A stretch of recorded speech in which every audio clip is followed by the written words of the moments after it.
Welcome back to another YouTube video, and today we're going to be doing a stock market portfolio update video, and it's going to be an interesting one because obviously you've all probably heard they have cut interest rates. This is interesting because look at the data. So this is the S&P 500 returns in 12 months after the first rate cut.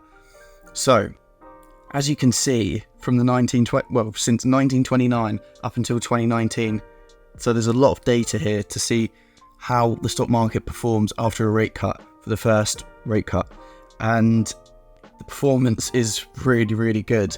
The highs we've had 35% before, 33%, and yeah, so that is, I believe, 83 or 86% the stock market will go positive from its first rate cut. So that is really good to see for people that are in the stock market. And it's interesting to know if you wanted to put some money into the stock market, and if you haven't already. No financial advice. Your capital is at risk when you are investing in the stock market, but it's interesting to know this data and collect it and see what you think, and then go and do your own research on what you think. But obviously, if you guys watch my channel, I have been holding certain stocks for the last 3 years or so. So it's good for me, yeah. But then recently we have had minus 13%, minus 17% in the last few odd years, well, the last few decades, through rate cuts for the first time. Well, that will be due to recessions, and recessions is a possibility as well. And this is what you need to think about as well before we get into the stock market portfolio update that I'm going to do. So pretty much we need to make sure and hope that we don't come across a recession, and the predictability, I believe, is something like 57% that we will go into a recession before 2026. So that's something to keep an eye out and be mindful of. But the stats and the statistics say that we're not going to be going into a recession this year. I think the possibility of that is about 7% or something, but it's before 2026, so the end of 2025, I believe, that there could be a possibility of a recession. It's just a case of a coin flip, I guess. So anyway, enough of that. Let's get into the portfolio and see how much it's changed from last time I showed you guys. There's been a new few additions actually to the portfolio, so I can't wait to show you. So the first one is Apple, 7 shares of this, up 80%, and yeah, in the last month, it's just been kind of staying still. And I'm hoping they have good sales with the new iPhone.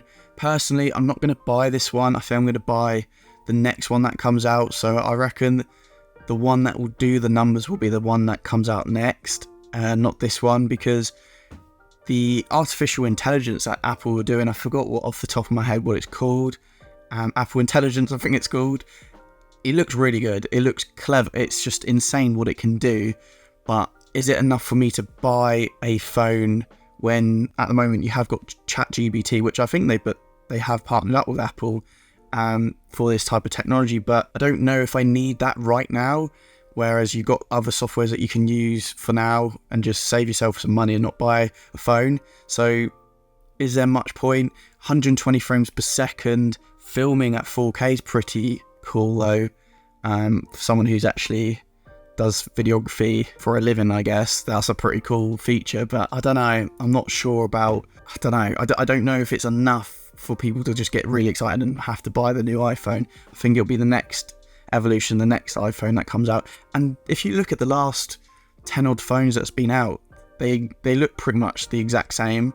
Whereas if you look over the years, like, they normally change a lot, but they haven't changed for the last 10 years or so. Not that that's a massive deal at all, but that's the thing with certain people. Certain people want to have a phone that looks different, then you can tell this is the new iPhone kind of thing. I know it's bad and it's sad, and that's the way the world can be.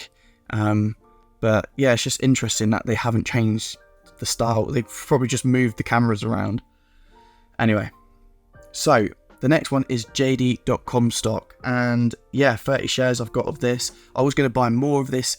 I was going to average down if it dropped below my average, but because it hasn't, I haven't bought any more. But I'm up 10% on this. I really wanted to get into this because I saw this on Twitter come up, and it had a big sell-off at the time. It goes back to what I was saying a few months ago, the Chinese stocks are quite undervalued, and PE ratio, I don't know if this has been updated, but it's 18, which is good. And I think at the time it was actually like 10 or something when I bought it, I'm pretty sure. But yeah, that's really, really good. And I thought I'll get into JD.com, and that's where I wanted to put some money in at the moment to get some returns. Nvidia is the next one, and I've got 10 shares of this. I wish I did get into it earlier on. I know it's easier said than done, but I just didn't really properly look at it and look into the numbers they were doing, and the numbers they are doing are incredible. They are growing at a rapid rate, and I think the CEO said they're struggling to keep up with the demand, and that's always a great sign when they're struggling to keep up with the demand, and they're just going to constantly keep growing Nvidia. And yeah, I'm being careful with it, not putting loads of money in it, but I've got 10 shares of it, and I'll just average in as if it goes down below my average. That's going to be my rule. So this is where probably everyone's come to the channel and watched the video. Palantir is now at $37. Like, I remember when I was in videos where it was $7, and Palantir, I've got 300 shares of this, and I'm down £600. Yeah, it's just mad. I was down quite a lot at the time. Because obviously we found Palantir so early on. Yeah, I paid ridiculously bad prices for it at the time. So I have seen it at $37 before, a few years ago when everyone was going mad about it, but we are at 91%.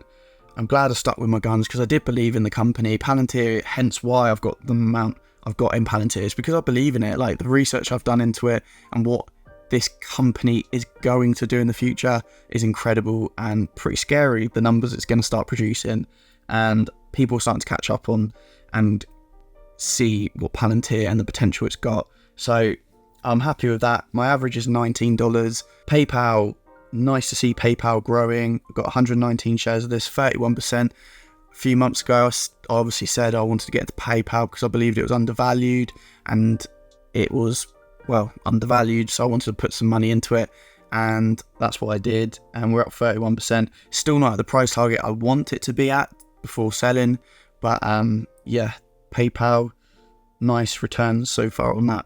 SoFi is absolutely smashing it, and it does probably help with the interest rates cut that has happened. And I think Fintech in general is going to start having a bit of a boom now, and it's starting to have that now. And I think this is what we're going to start seeing with SoFi. So we're up 7% on this, and yeah, not too bad at all with SoFi. Tesla, okay, we're up 5% in the last month with Tesla. And I got 33.24 shares of Tesla, and I'm up 4.7%, 4.8% on Tesla. And Tesla is in a weird stage, I think, at the moment. And I've said this so many times on my channel. I want to buy more of it, but I kind of, I'm in that stage where I'm like, my rule really was to buy under $200. So can we see $200 again or under? Who knows? We'll see. I am happy with the amount of money I've got in it. I was aiming to get like 50 odd shares of Tesla, but I'm not rushing into like buying in. I've bought here and there with it, but yeah, anything around the $200 mark or under, I will be buying Tesla out big time. And regardless, even if you're buying some shares now, to be honest with you, it's such a good buy in my opinion for the future if you're holding for the next 5-10 years. I'm just making sure I've got enough cash just in case we do go into a huge crash or dips, which we have seen in the last few months, to be fair, which I have been buying up as well. But yeah, I want to make sure I've got enough cash and allocated it, and I've got enough in stocks and then enough in crypto and things like that. And that's another thing, I've not done a crypto portfolio update in ages, and that's changed quite a bit as well. So I will do one of those. So I'm going to add them all up for you, and we'll see how much my stocks are worth. So my stocks in total are worth £31,986, which is amazing. Like, wow, I can't believe I've got to that mark now.